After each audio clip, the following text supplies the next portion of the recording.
ಅಪ್ಡೇಟ್ಸ್ಗಳನ್ನ ಕೂಡ ನೋಡ್ತಾ ಹೋಗೋಣ. ವಕ್ಫ್ ಖಾತೆಯ ಹೊಣೆಯನ್ನ ಯುಟಿ ಖಾದರ್ ಅವರ ಹೆಗಲಿಗೆ ವಹಿಸುವಂತಹ ಕೆಲಸವನ್ನ ಸಿಎಂ ಡಿಕೆ ಶಿವಕುಮಾರ್ ಅವರು ಮಾಡಿದ್ದಾರೆ. ಆರೋಗ್ಯ ಮತ್ತು ಕುಟುಂಬ ಕಲ್ಯಾಣ ಇಲಾಖೆಯ ಜವಾಬ್ದಾರಿ ಆಲ್ರೆಡಿ ಯುಟಿ ಖಾದರ್ ಅವರಿಗೆ ಇದೆ. ಅದರ ಜೊತೆಗೆ ವಕ್ಫ್ ಖಾತೆ, ಅಲ್ಪಸಂಖ್ಯಾತ ಹಾಗೆ ವಕ್ಫ್ ಖಾತೆ, ಕಳೆದ ಬಾರಿ ವಕ್ಫ್ ಖಾತೆಯನ್ನ ಜಮೀರ್ ಅಹಮದ್ ಖಾನ್ ಅವರು ನಿಭಾಯಿಸಿದರು. ಈ ಸಂದರ್ಭದಲ್ಲಿ ವಕ್ಫ್ ಆಧಾರವಾಗಿ ಸಾಕಷ್ಟು ಟೀಕೆಗಳು ಎದ್ದಿದ್ವು. ಈಗ ಡಿಕೆ ಶಿವಕುಮಾರ್ ಅವರ ಸಂಪುಟದಲ್ಲಿ ಯುಟಿ ಖಾದರ್ ಅವರಿಗೆ ವಕ್ಫ್ ಖಾತೆಯ ಜವಾಬ್ದಾರಿಯನ್ನ ನೀಡಲಾಗಿದೆ. ಡೀಟೇಲ್ಸ್ ನಮ್ಮ ಪ್ರತಿನಿಧಿ ಹರೀಶ್ ನೀಡ್ತಾ ಇದ್ರು. ಹರೀಶ್, ನೀವಾಗಲೇ ಉಲ್ಲೇಖ ಮಾಡಿದ್ರಿ, ಕೇವಲ ವಸತಿ ಖಾತೆಗೆ ಜಮೀರ್ ಅಹಮದ್ ಖಾನ್ ಅವರನ್ನ ಸೀಮಿತ ಮಾಡಿರೋದು ನೋಡಿದ್ರೆ ಎಲ್ಲೋ ಒಂದ್ ಕಡೆ ಅವರಿಗೆ ಕಡಿವಾಣ ಹಾಕಿದ ಹಾಗೆ ಕಾಣಿಸ್ತಾ ಇದೆ ಅಂತ ಹೇಳಿ. ವಕ್ಫ್ ಖಾತೆಗೆ ಸಂಬಂಧಪಟ್ಟ ಹಾಗೆ ಈ ಹಿಂದೆ ಸಿದ್ದರಾಮಯ್ಯ ಸಂಪುಟದಲ್ಲಿ ಜಮೀರ್ ಅಹಮದ್ ಖಾನ್ ಅವರು ಸಚಿವರಾಗಿದ್ದಂತಹ ಸಂದರ್ಭದಲ್ಲಿ ಒಂದಿಷ್ಟು ಆರೋಪಗಳೆಲ್ಲ ಎದುರಾಗಿತ್ತು. ಆ ಕಾರಣದಿಂದಾಗಿನೇ ವಕ್ಫ್ ಖಾತೆಯನ್ನ ಅವರಿಂದ ದೂರ ಇಡ್ಲಾಯ್ತಾ ಅಥವಾ ಏನ್ ಲೆಕ್ಕಾಚಾರ ಇರಬಹುದು ಅಂತ ಹೇಳಿ ಹರೀಶ್? ವಿದೇಶಿ ಜಮೀರ್ ಅಹಮದ್ ಖಾನ್ ಅವರ ವಿಚಾರದಲ್ಲಿ ಸಾಕಷ್ಟು ಕೂಡ ಚರ್ಚೆಗೆ ಗ್ರಾಸ ಆಗಿತ್ತು. ಅಂದರೆ ಒಂದು ಹಂತದಲ್ಲಿ ಮಾಜಿ ಮುಖ್ಯಮಂತ್ರಿ ಸಿದ್ದರಾಮಯ್ಯ ಅವರು ತೀವ್ರ ಆಕ್ಷೇಪವನ್ನು ಕೂಡ ವ್ಯಕ್ತಪಡಿಸಿದ್ರು. ಅವ್ರನ್ನ ಸಂಪುಟಕ್ಕೆ ತೆಗೆದುಕೊಳ್ಳಬಾರ್ದು ಅನ್ನುವಂಥ ನಿಟ್ಟಿನಲ್ಲಿ ಒತ್ತಡ ಹಾಕುವಂಥ ಒಂದು ಪ್ರಯತ್ನ ಮಾಡಿದರು ಮತ್ತು ಅಸಮಾಧಾನವನ್ನು ಕೂಡ ವ್ಯಕ್ತಪಡಿಸಿದರು. ಆದರೂ ಅವರಿಗೆ ಜಮೀರ್ ಅಹಮದ್ ಅವರಿಗೆ ಸಚಿವ ಸ್ಥಾನವನ್ನು ಕೊಟ್ಟಿದ್ದಾರೆ ಅನ್ನುವಂಥ ನಿಟ್ಟಿನಲ್ಲಿ ಅಸಮಾಧಾನಗೊಂಡಿದ್ದಂಥ ಸಿದ್ದರಾಮಯ್ಯ ಅವರು ಹೈಕಮಾಂಡ್ ನಾಯಕರ ಜೊತೆ ತಮ್ಮ ಆಕ್ರೋಶವನ್ನು ವ್ಯಕ್ತಪಡಿಸಿದರು ಅಂತ ಹೇಳಲಾಗ್ತಿದೆ.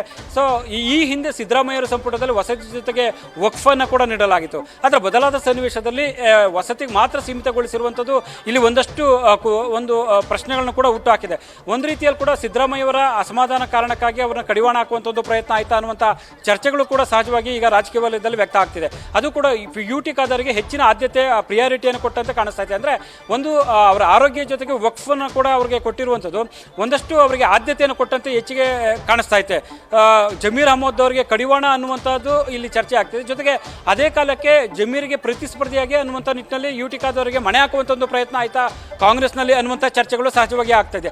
ಹಾಗಾಗಿ ಒಂದು ರೀತಿಯಲ್ಲಿ ಈ ವಿಚಾರದಲ್ಲಿ ಯಾಕಂದರೆ ಒಂದು ರಿಜ್ವಾನ್ ಅರ್ಷದ್ ಅವರು ಎಂಟ್ರಿ ಆಗಿದ್ದಾರೆ, ಅವ್ರಿಗೆ ಆಹಾರ ಖಾತೆಯನ್ನು ಕೊಟ್ಟಿದ್ದಾರೆ, ಅದು ಕೂಡ ಪ್ರಮುಖ ಖಾತೆ ಆಗಿದೆ. ಆ ಒಂದು ವಸತಿ ಕೂಡ ಪ್ರಮುಖ ಆದರೂ ಈ ಹಿಂದೆ ಕೊಟ್ಟಂಥದ್ದು ಆದ್ಯತೆಗಳು ಪ್ರಿಯಾರಿಟಿಗಳು ಈಗ ಜಮೀರ್ ಅಹಮದ್ ಅವರಿಗೆ ಕೊಟ್ಟಿಲ್ಲ ಅನ್ನುವಂಥದ್ದು ಸ್ಪಷ್ಟವಾಗಿ ಕಾಣಿಸ್ತಾ ಇದೆ ವಿದೇಶಿ.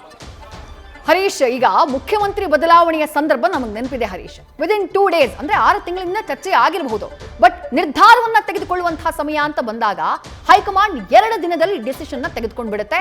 ಸಿದ್ದರಾಮಯ್ಯ ಅವರನ್ನ ಇಳಿಸಿ ಡಿಕೆ ಶಿವಕುಮಾರ್ ಅವರನ್ನ ಮುಖ್ಯಮಂತ್ರಿಯಾಗಿ ಘೋಷಣೆ ಮಾಡುವಂತಹ ಕೆಲಸವನ್ನ ಹೈಕಮಾಂಡ್ ಮಾಡ್ತು. ಆ ಮೂಲಕ ಒಂದು ಸಂದೇಶ, ಕಾಂಗ್ರೆಸ್ ಹೈಕಮಾಂಡ್ ಬಹಳ ಸ್ಟ್ರಾಂಗ್ ಆಗಿದೆ ಅನ್ನುವಂತಹ ಮೆಸೇಜ್ ಇಡೀ ದೇಶಾದ್ಯಂತ ಕಾಂಗ್ರೆಸ್ ಪಾಳ್ಯದಲ್ಲಿ ಪಾಸ್ ಆಗಿತ್ತು. ಆದರೆ ಅದಾದ ನಂತರ ಆದಂತಹ ಸಚಿವ ಸಂಪುಟ ರಚನೆ, ಸಚಿವ ಸಂಪುಟ ವಿಸ್ತರಣೆ, ಅದಾದ ನಂತರ ಖಾತೆಗಳ ಹಂಚಿಕೆ ಎಲ್ಲದರಲ್ಲೂ ಬಹಳ ಡಿಲೇ, ಬಹಳ ಲ್ಯಾಗ್. 1 ವಾರ, 2 ವಾರ, 1 ತಿಂಗಳು, 2 ತಿಂಗಳು ಈ ರೀತಿಯಾಗಿ ವಿಳಂಬ. ಹೀಗೆಲ್ಲ ಇರುವಂತಹ ಸಂದರ್ಭದಲ್ಲಿ ಏನು ಮೆಸೇಜ್ ಪಾಸ್ ಆಯ್ತು ಕಾಂಗ್ರೆಸ್ ಪಾಳ್ಯದಲ್ಲಿ ಅನ್ನೋದು ಒಂದು ಪ್ರಶ್ನೆ. ಆದ್ರೆ ಹರೀಶ್, ಮುನಿಯಪ್ಪ ಅವರ ಬಗ್ಗೆ ನೀವಾಗಲೇ ಉಲ್ಲೇಖ ಮಾಡಿದ್ರಿ, ಬಿಗಿಪಟ್ಟನ್ನ ಅವ್ರು ಹೇಗೆ ಸಾಧಿಸಿದ್ರು ಅಂತ ಹೇಳಿ. ಬಟ್ ಮುನಿಯಪ್ಪ ಅವರ ಬಿಗಿಪಟ್ಟಿಗೆ ಕಾಂಗ್ರೆಸ್ ಹೈಕಮಾಂಡ್ ಯಾಕೆ ಮಣಿಯಿತು? ಯಾವ ಪಾಯಿಂಟ್ ಅಲ್ಲಿ ಮುನಿಯಪ್ಪ ಅವರ ಬೇಡಿಕೆಗೆ ಮಣಿಯನ್ನ ಹಾಕ್ತು ಕಾಂಗ್ರೆಸ್ ಹೈಕಮಾಂಡ್? ಇದು ಕೂಡ ಬಹಳ ಕುತೂಹಲಕ್ಕೆ ಕಾರಣ ಆಗ್ತಾ ಇದೆಯಲ್ಲ ಹರೀಶ್. ಖಂಡಿತವಾಗಿ ವಿದೇಶ, ಯಾಕಂದ್ರೆ ನಾಯಕತ್ವ ಬದಲಾವಣೆ ಎಷ್ಟು ಸುಲಲಿತವಾಯಿತೋ ಅಷ್ಟೇ ಸುಲಲಿತವಾಗಿ ಒಂದು ಸಚಿವ ಸಂಪುಟ ರಚನೆ ಆಗಿರ್ಬೋದು, ಜೊತೆಗೆ ಖಾತೆಗಳ ಹಂಚಿಕೆ ಆಗಿರ್ಬೋದು, ಇವೆಲ್ಲವೂ ಕೂಡ ಒಂದು ಹಂತದಲ್ಲಿ ಗೊಂದಲದ ಗೂಡಾಗಿ ಪರಿಣಮಿಸಿತ್ತು. ಸೊ ಸಿದ್ದರಾಮಯ್ಯವರು ರಾಜೀನಾಮೆ ಕೊಟ್ಟ ನಂತರ ಅದೆಲ್ಲವೂ ಕೂಡ ಸುಲಭವಾಗಿ ಸುಲಲಿತವಾಗಿ ಅಂದಿಕೊಂಡಂತೆ ಸಹಜವಾಗಿ ಕೂಡ ಹೈಕಮಾಂಡ್ ನಾಯಕರು ಅದನ್ನು ನಿರೀಕ್ಷೆ ಮಾಡಿರಲಿಲ್ಲ ಅನ್ಸುತ್ತೆ. ಮತ್ತು ರಾಜ್ಯ ನಾಯಕರು ಕೂಡ ಅಷ್ಟು ಸುಲಭವಾಗಿ ನಾಯಕತ್ವ ಬದಲಾವಣೆ ಸಾಧ್ಯ ಇಲ್ಲ ಅನ್ನುವಂಥ ಹಂತಕ್ಕೆ ಚರ್ಚೆ ಆಗ್ತಾ ಇತ್ತು. ಆದರೆ ಸಿದ್ದರಾಮಯ್ಯವರು ಹೈಕಮಾಂಡ್ ಹೇಳಿದಾಕ್ಷಣ ಕೂಡ ಅವರು ರಾಜೀನಾಮೆ ಕೊಟ್ಟಿದ್ರು. ಅದು ಸುಲಭವಾಗಿ ಯಾವುದೇ ಗೊಂದಲಕ್ಕೆ ಅವಕಾಶ ಇಲ್ಲದಂತೆ ಪಕ್ಷಕ್ಕೆ ಮತ್ತು ಸರ್ಕಾರಕ್ಕೆ ಡ್ಯಾಮೇಜ್ ಆಗದೇ ಇರುವಂಥ ಹಂತದಲ್ಲಿ ನಾಯಕತ್ವ ಬದಲಾವಣೆ ಆಯಿತು. ಅದಾದ ನಂತರ ಒಂದು ಪ್ರಕ್ರಿಯೆಗಳಾಗಿರ್ಬೋದು, ಅದಾದ ನಂತರ ಬೆಳವಣಿಗೆಗಳಾಗಿರ್ಬೋದು, ಸಾಕಷ್ಟು ಕೂಡ ಕಾಂಗ್ರೆಸ್ ಪಾಳ್ಯದಲ್ಲಿ ಒಂದಷ್ಟು ಚರ್ಚೆಗೆ ಗ್ರಾಸ ಆಗಿತ್ತು. ಹೈಕಮಾಂಡ್ ನಾಯಕರು ನಾಯಕತ್ವ ಬದಲಾವಣೆ ವಿಚಾರದಲ್ಲಿ ಸ್ಟ್ರಾಂಗ್ ಇದೆ, ಗಟ್ಟಿಯಾಗಿದೆ ಅನ್ನುವಂಥ ಸಂದೇಶವನ್ನು ಇಡೀ ದೇಶಕ್ಕೆ ಕೊಡುವಂಥ ಒಂದು ಪ್ರಯತ್ನ ಮಾಡಿತು. ಅಷ್ಟರ ಮಟ್ಟಿಗೆ ಕಾಂಗ್ರೆಸ್ ಹೈಕಮಾಂಡು ನಿರುಮ್ಮಳ ಆಯಿತು. ಆದರೆ ಒಂದು ನಾಯಕತ್ವ ಬದಲಾವಣೆ ನಂತರ ಸಚಿವ ಸಂಪುಟ ರಚನೆಗೆ ಸಂಬಂಧಪಟ್ಟಂಗೆ ಯಾರ್ಯಾರಿಗೆ ಖಾತೆಗಳು ಕೊಡಬೇಕು, ಯಾರ್ಯಾರನ್ನ ಸಚಿವರನ್ನಾಗಿ ಮಾಡಬೇಕು ಅನ್ನುವಂಥ ವಿಚಾರ ಏನಿದೆ, ಈ ಬೆಳವಣಿಗೆ ವಿಚಾರವಾಗಿ ಸಾಕಷ್ಟು ಗೊಂದಲಗಳು ಕೂಡ ನಿರ್ಮಾಣ ಆಯಿತು, ಒಂದಷ್ಟು ಹೈಡ್ರಾಮಗಳು ಕೂಡ ಆಯಿತು. ಸೊ ಇದೀಗ ಖಾತೆಗಳ ಹಂಚಿಕೆ ಸುದೀರ್ಘವಾಗಿ ಅದು 8-10 ದಿನಗಳ ನಂತರ ಖಾತೆಗಳ ಹಂಚಿಕೆ ಆಯಿತು. ಅದು 1 ತಿಂಗಳ ನಂತರ ನೂತನ ಸಚಿವರಿಗೆ ಅವಕಾಶವನ್ನು ಕೊಡುವಂಥ ನಿಟ್ಟಿನಲ್ಲಿ ಪ್ರಯತ್ನಗಳಾಯಿತು. ಇಷ್ಟರ ಮಟ್ಟಿಗೆ ಒಂದು ಗೊಂದಲಗಳು ಕೂಡ ನಿರ್ಮಾಣ ಆಗಿತ್ತು. ಆದರೆ ಈಗ ಸದ್ಯಕ್ಕೆ ಒಂದು ಮುನಿಯಪ್ಪ ವಿಚಾರದಲ್ಲಿ ಬಹಳ ಮುಖ್ಯವಾಗಿ ಸಹಜವಾಗಿ ನಾನು ಪಕ್ಷದ ಹಿರಿಯ ನಾಯಕ, ಕೇಂದ್ರದಲ್ಲಿ ಕೆಲಸ ಮಾಡಿದ್ದೇನೆ ಮತ್ತು ರಾಜ್ಯದಲ್ಲಿ ಕೆಲಸ ಮಾಡ್ತಾ ಇದ್ದೇನೆ. ಸೊ ಮತ್ತು ಹೈಕಮಾಂಡ್ನ ಜೊತೆಗೆ ತಮ್ಮದೇ ಆದಂಥ ಒಡನಾಟ ಕೂಡ ಅವರು ಹೊಂದಿದ್ದಾರೆ. ಸುದೀರ್ಘ ವರ್ಷಗಳ ಒಂದು 5-6 ದಶಕಗಳ ಕಾಲ ಅವರು ರಾಜಕೀಯದಲ್ಲಿ ಇರುವಂಥ ಕಾರಣಕ್ಕಾಗಿ ತಮ್ಮದೇ ಆದಂಥ ಒಂದು ಪ್ರಾಬಲ್ಯವನ್ನು ಹೈಕಮಾಂಡ್ ಮಟ್ಟದಲ್ಲಿ ಸ್ಥಾಪಿಸಿದ್ದಾರೆ ಮತ್ತು 1-to-1 ಅವರು ಸಂಪರ್ಕವನ್ನು ಕೂಡ ಹೊಂದಿದ್ದಾರೆ. ಸೊ ಅದರ ಒಂದು ಹಿನ್ನೆಲೆಯಲ್ಲಿ ಹೈಕಮಾಂಡ್ ನಾಯಕರ ಜೊತೆ ನೇರವಾಗಿ ಮುಖಾಮುಖಿ ಆಗುವಂಥದ್ದು, ಅವ್ರ ಜೊತೆ ಮಾತನಾಡುವಂಥದ್ದು ಎಲ್ಲ ಪ್ರಯತ್ನಗಳು ಮುನಿಯಪ್ಪ ಅವರಿಂದ ಆಗಿದೆ. ಸೊ ಒಂದು ಹಂತದಲ್ಲಿ ಮುಖ್ಯಮಂತ್ರಿ ಅನ್ನುವಂಥ ಸಂದರ್ಭ ಸೃಷ್ಟಿಯಾದರೆ, ದಲಿತ ಮುಖ್ಯಮಂತ್ರಿ ಅಂತ ಸಂದರ್ಭ ಸೃಷ್ಟಿಯಾದರೆ ನನಗೂ ಒಂದು ಅವಕಾಶ ಯಾಕೆ ಕೊಡಬಾರ್ದು ಅನ್ನುವಂಥ ಪ್ರಯತ್ನವನ್ನು ಕೂಡ ಅವರು ಹೈಕಮಾಂಡ್ ಮಟ್ಟದಲ್ಲಿ ಹಾಕುವಂಥ ಒಂದು ಪ್ರಯತ್ನ ನಡೆದಿತ್ತು ಅಂತ ಹೇಳಲಾಗ್ತಿದೆ. ಸೊ ಅದೇ ಅಂಶವನ್ನು ಹೈಕಮಾಂಡ್ ಮುಂದೆ ಅವರು ಇತ್ತೀಚಿನ ದಿನಗಳಲ್ಲಿ ಮುಂದೆ ಇಡುವಂಥ ಒಂದು ಪ್ರಯತ್ನ ಮಾಡಿದರು ಅಂತ ಹೇಳಲಾಗ್ತಿದೆ. ಯಾಕಂದರೆ ನಾನು ಹಿರಿಯ ನಾಯಕ, ನಾನು ಸುದೀರ್ಘವಾಗಿ ರಾಜಕೀಯದಲ್ಲಿದ್ದೇನೆ, ನಾನು ಕೇಂದ್ರದಲ್ಲಿ ಮತ್ತು ರಾಜ್ಯದಲ್ಲಿ ಕೆಲಸ ಮಾಡಿದ್ದೀನಿ, ನನಗೆ ಮುಖ್ಯಮಂತ್ರಿ ಸ್ಥಾನವನ್ನು ಕೊಡಬೇಕು ದಲಿತ ಸಮುದಾಯಕ್ಕೆ ಕೊಡೋದಾದರೆ ಅನ್ನುವಂಥ ನಿಟ್ಟಿನಲ್ಲಿ ಕ್ಲೈಮ್ ಮಾಡ್ಕೊಳ್ತಕ್ಕಂಥ ಪ್ರಯತ್ನ ಕೂಡ ಮಾಡಿದ್ರು ಅಂತ ಹೇಳಲಾಗ್ತಿದೆ.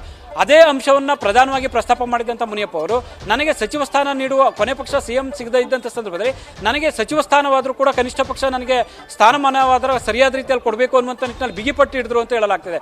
ರಾಹುಲ್ ಗಾಂಧಿ ಅವರು ಕೊನೆಗೆ ಅವರ ಬಿಗಿಪಟ್ಟಿ ಕಾರಣಕ್ಕಾಗಿ ಅನಿವಾರ್ಯವಾಗಿ ಅವರಿಗೆ ಖಾತೆ ಬದಲಾವಣೆಗೆ ಒಪ್ಪಿಗೆ ಸೂಚಿಸಿದ್ರು ಅನ್ನುವಂಥ ಮಾಹಿತಿ ಲಭ್ಯ ಆಗ್ತಿದೆ. ಇತ್ತೀಚೆಗಷ್ಟೇ ವೇಣುಗೋಪಾಲ್ ಅವರು ಮತ್ತು CM DK ಶಿವಕುಮಾರ್ ಅವರು ದೆಹಲಿಯಲ್ಲಿ ಮುನಿಯಪ್ಪ ಅವ್ರ ಜೊತೆ ಮಾತುಕತೆ ನಡೆಸುವಂಥ ಸಂದರ್ಭದಲ್ಲೂ ಬಿಗಿಪಟ್ಟನ್ನು ಹಿಡಿದ್ರು. ಯಾಕಂದರೆ ಅವ್ರ ಪುತ್ರಿ ಕೊಡಬೇಕು ಕೊನೆಯ ಹಂತದಲ್ಲಿ ಅನ್ನುವಂಥ ಒಂದಷ್ಟು ಚರ್ಚೆಗಳಾದರೂ, ಒಂದಷ್ಟು ತೀರ್ಮಾನಗಳಾಗುವಂಥ ಸಂದರ್ಭದಲ್ಲಿ ಮುನಿಯಪ್ಪ ಅವರು ಯಾವುದೇ ಕಾರಣಕ್ಕೂ ಸಚಿವ ಸ್ಥಾನ ಬಿಟ್ಕೊಂಡು ಕೊಡೋದಿಲ್ಲ ಅನ್ನುವಂಥ ಬಿಗಿಪಟ್ಟನ್ನು ಹಿಡಿದಿದ್ರು. ನಾನು ಈ ಸಚಿವನಾಗಿದ್ದೇನೆ, ನಾನು ಅದರೇ ಖಾತೆ ಮಾಡಬೇಕಾಗುತ್ತೆ, ನನಗೆ ಒಂದು ಖಾತೆ ಬದಲಾವಣೆ ಮಾಡ್ಕೊಂಡು ಕೊಡಿ ಅನ್ನುವಂಥ ಬಿಗಿಪಟ್ಟನ್ನು ಹಿಡ್ಕೊಂಡ್ರು. ಅಷ್ಟರ ಮಟ್ಟಿಗೆ ಅವರು ಬಿಗಿಪಟ್ಟನ ಕಾರಣಕ್ಕಾಗಿ ಅನಿವಾರ್ಯವಾಗಿ ಹೈಕಮಾಂಡ್ ಕೂಡ ಅವರಿಗೆ ಪ್ರಾಧಾನ್ಯತೆ ಅಂದರೆ ಪ್ರಾತಿನಿಧ್ಯತೆ ಕೊಡಬೇಕಾಯಿತು, ಒಪ್ಪಿಗೆಯನ್ನು ಕೊಡಬೇಕಾಯಿತು. ಹಾಗಾಗಿ ಮುನಿಯಪ್ಪ ಅವರ ಬಿಗಿಪಟ್ಟಿನ ಹಿನ್ನೆಲೆಯಲ್ಲಿ ಹೈಕಮಾಂಡ್ ನಾಯಕರು ಅನಿವಾರ್ಯವಾಗಿ ಒಪ್ಪಿಗೆ ಕೊಟ್ಟರು ಅನ್ನುವಂಥ ಮಾಹಿತಿ ಲಭ್ಯ ಆಗ್ತಾ ಇದೆ. ವಿದ್ಯಾಶ್ರೀ, ನ್ಯೂಸ್ ಫಸ್ಟ್ ನಿರ್ಭೀತಿಯಿಂದ ನಿಮ್ಮ ಪರವಾಗಿ.